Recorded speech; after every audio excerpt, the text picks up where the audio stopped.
So I know what you're thinking. Daniel, you are extremely late to the party on F9. And yes, I know I'm extremely late to the party on F9, but I saw it a while ago, and since there's nothing coming out right now, and a video idea that we recorded and partially edited failed horribly, so I need a video idea, and I have some thoughts on F9 that I want to talk about.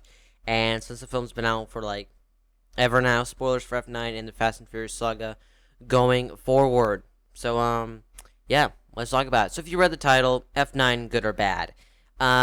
Mixed. It's a mixed movie. I didn't hate this movie. I didn't love this movie. I didn't think the film was that good, but I didn't think the film was that bad. The Fast and Furious series has kind of become a tradition in my family. When a new one is released, we have to go watch it, and all of them have been so much fun. From 5 all the way up to Hobbs and Shaw. They've just been an absolute blast. Ridiculous, dumb, stupid movies, sure, but an absolute blast from start to finish. You have to look at the Fast and Furious movies differently than how you look at other movies, and I was going into that with F9 with an open mind, just ready to have a dumb fun time. And some of that was a dumb fun time, but some of it was just dumb, and some of it was just fun. So it's just kind of a weird mixed with it. I want to talk about the bad first. Now, I'm not saying that this film is awful. It's not the worst film of 2021. It's a very passable movie. But I want to talk about the bad. Vin Diesel, sorry man, you seem like a great guy. And for the most part, he's been great as Toretto. But in this film, he's not very good. He's kind of got into like a safe, like he could just play this tough guy. And for the most part, he was good at Dominic Toretto, but for some odd reason in this film, he just feels off. He doesn't feel like he's playing Dominic Toretto. He just feels like he's playing a parody of Vin Diesel, and that's kind of what Dominic Toretto was. A kind of like over-exaggerated version of Vin Diesel, but now it's just kind of like he's just a superhero. He's just an action figure. He's not really a character, and which is weird because this is the film. They try to give him the most characterization, and it just doesn't just doesn't work. And I'm sorry, John Cena, I like you in movies. I really liked you as Peacemaster in the Suicide Squad, but in this movie, man, you're not good. You're not intimidating, which is weird because John Cena can be an intimidating villain. He's really fun and at times intimidating in the Suicide Squad, but at the end where he kind of becomes good, and then him and Vin Diesel give the classic Fast and Furious stare, then they team up together to stop the big bad at the end. I just found myself not caring. I didn't care about their brotherly relationship. They had no chemistry. And the one thing that absolutely kills this film, there is about 30 minutes of flashbacks with a young Dominic Toretto and a young John Cena character. Sorry, I forgot his name and I don't care enough to look it up. Those flashbacks, again, I'm not trying to be mean. I know how hard it is to make a movie, but those scenes were just badly written. And Fast and Furious has had some bad written dialogue, but because it's so self-aware and cheesy, they can get by with it because it's so self-aware. What's the second thing? Stay the fuck out of my way. But these flashbacks are taking themselves so seriously, and I'm just thinking, this isn't Fast and Furious. Fast and Furious is all about Vin Diesel saying family a billion times, a cross necklace, ridiculous, insane action sequences in cars, not trying to have a deep family story. That's not what the Fast and Furious movies is. They kind of become a meme of how much they mention family. And in this film, they try to go more with the family dynamic, but it just feels so forced and shoved down your throat. These flashbacks, I'm sorry, they're just bad. If you cut all of them out of the film, you wouldn't miss anything. They're so just... Sorry, guys. They're clumsy. They're clunky. They don't feel like they belong in this film. They feel like they shot the film and then realized, oh crap, these guys have no chemistry. Let's give these brothers some chemistry, but then let's give them no chemistry by trying to give them chemistry. It does not work. It does not work. I'm sorry. These guys have no chemistry together. Which Vin Diesel seems like a fun guy in real life. John Cena seems like a fun guy in real life. And Vin Diesel has been good as his character before, and John Cena has been good in other movies before. Suicide Squad, but good in other movies before. But in this film, they're just not good. Also, the Fast and Furious movies have been known of doing ridiculous, insane, unbelievable action sequences. And that's what I go to the Fast and Furious movies for. I don't go to the Fast and Furious movies looking for the next Citizen Kane or the next Schindler's List or the next Oscar-winning movie. I just want ridiculous action, Vin Diesel saying family a billion times, and fast cars. That's what I go to the Fast and Furious movies for, but this film tries to have so much more, and to be honest, guys, the lack of stakes makes this film kind of boring.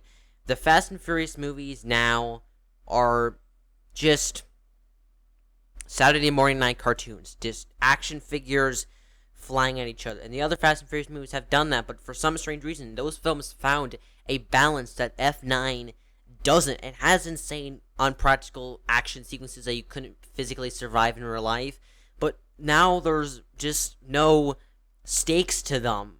This film has no stakes. There's a sequence where Tyrese and Ludacris go up into space, which people have been wanting the Fast and Furious movies to go to space for a while, but it's kind of silly.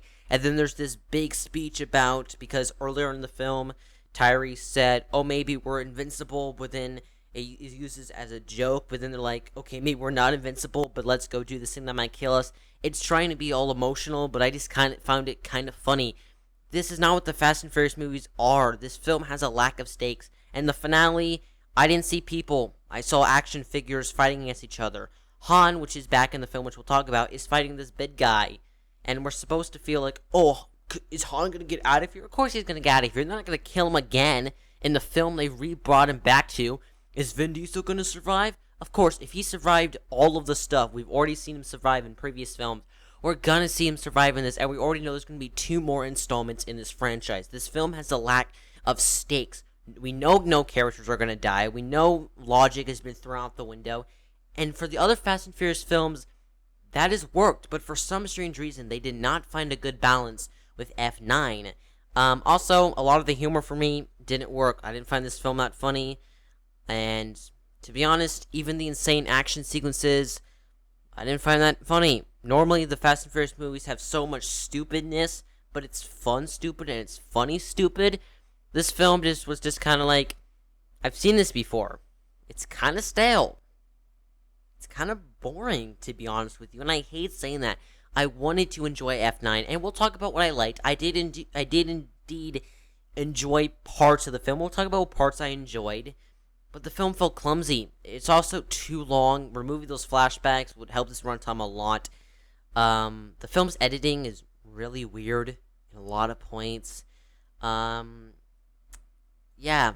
I didn't find this film that great, but let's talk about what I liked. The cast is fine. The family dynamic, why in this film is being shoved down your throat, was okay. And I will say the action sequences are really well filmed. When they're not overly reliant on CGI, it's pretty fun. There's a fight scene in Tokyo, which I really did enjoy. It's really well filmed, really well edited. There is some Fast and Furious funny moments to it. I liked Han, even though his explanation of him being back makes absolutely no sense. It's just like, oh, nobody might know a guy who might get me out of this situation. That's how he came back. It's a completely lazy explanation of why Han is back, because his death was so important to the franchise, and that's basically what drove Furious 7 is a revenge film, which I think it worked as a revenge film, but now Furious 7 is completely just wasted. And also, yeah, I did like Han, even though I didn't think he really needed to come back. I did enjoy him in the film. And there's some fun sequences. The film, at times, is really fun. I would say the film starts on a really bad merit, but once they get to London, I think, and there's this London action sequence, I was like, you know what? That's really cool. And I think the London action sequence is the best part of this film. There's some Fast and Furious-y moments to be enjoyed here, but for some strange reason, there's a lot of moments that just don't really work. The lack of stakes, the lack of anything that made these films fun. The films aren't really funny. The films aren't really enjoyable. Would I watch F9 again? Maybe.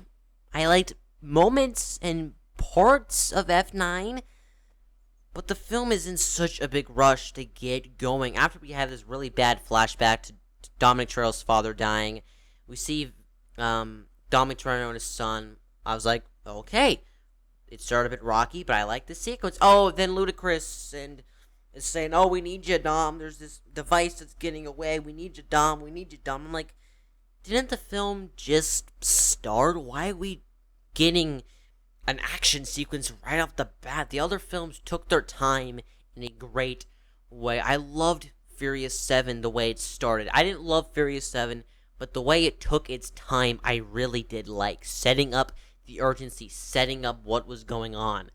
This film is just kind of like, oh, people don't really care about these films. They just care about the action and insane stunts.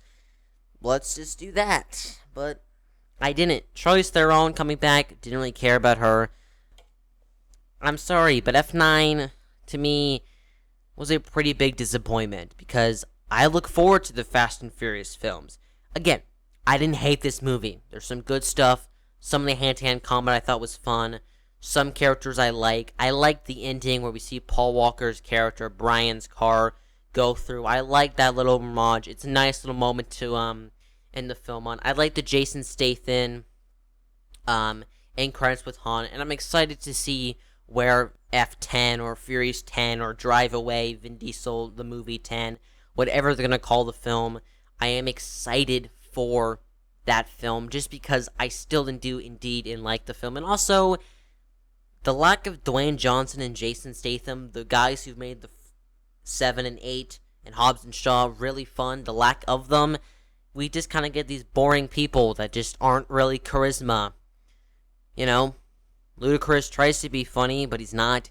Vin Diesel is as bland as a cardboard. John Cena has nothing, which we can see that he can be really fun and sometimes intimidating, but in this one, he's neither. Guys, F9 was an extreme disappointment. Good or bad? I'll say there's a lot more bad than good, but some moments, again, being a fan of this series, some moments I liked. Some moments I was like, okay, that's a Fast and Furious moment. But even the Fast and Furious moments that are in this film, they didn't really work for me. Good or bad? I would say it's blah. So those are my thoughts on F9, the Fast Saga. What did you think of this? I would love to know all your thoughts down in the comment section below. If you guys like this video, hit the like button and subscribe, and in that post notification bell so you guys never miss when I do indeed upload another videos. You can check out my podcast with a friend of mine. It's called The Movie Podcast. And you guys can also check out my Instagram if you want. Yeah, and thank you so much for watching. And as always, keep talking movies.